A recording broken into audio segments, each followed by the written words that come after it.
दोस्तों, स्कारफेस अगर जंगल का चेहरा था तो मोरानी उसका दिल था, सीकियो उसकी आंखें और हंटर उसकी चालाकी। साल था 2007, जगह थी मसाई मारा। पैराडाइज प्राइड की घास में 4 छोटे छोटे शावक जन्मे, स्कारफेस, मोरानी, सीकियो और हंटर। इनके पिता कौन थे आज भी एक रहस्य है, पर माओ ने इन्हें झुंड में पाला। जब ये चारों जवान हुए तो इन्होंने प्राइड को छोड़ दिया और अपनी किस्मत आजमाने निकल पड़े।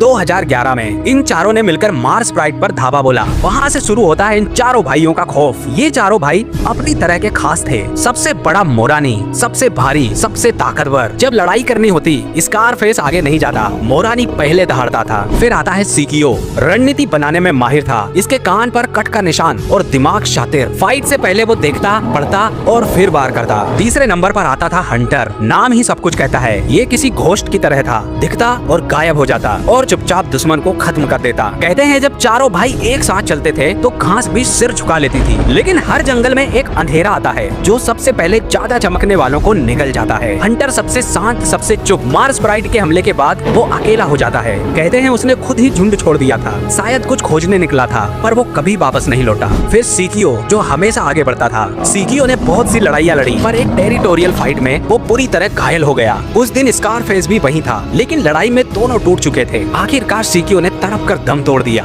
मोरानी वो भाई है जो स्कारफेस के साथ सबसे ज्यादा वक्त तक साथ रहा, लेकिन उम्र और लड़ाइयों ने मोरानी की चाल धीमी कर दी। धीरे धीरे वो झुंड से अलग रहने लगा और एक दिन वो भी चला गया। अब स्कारफेस अकेला रह गया था, चारों भाइयों में आखिरी। पर वो कभी नहीं रुका। उसका शरीर जख्मों से भरा था, दाहिने आंख पर घाव, पीठ पर दरारें, और फिर भी वो दहाड़ता रहता। 11 जून 2021 स्कारफेस आसमान की तरफ देखकर अंतिम बार अपने अतीत को याद करता है और फिर वो कहीं खो जाता है।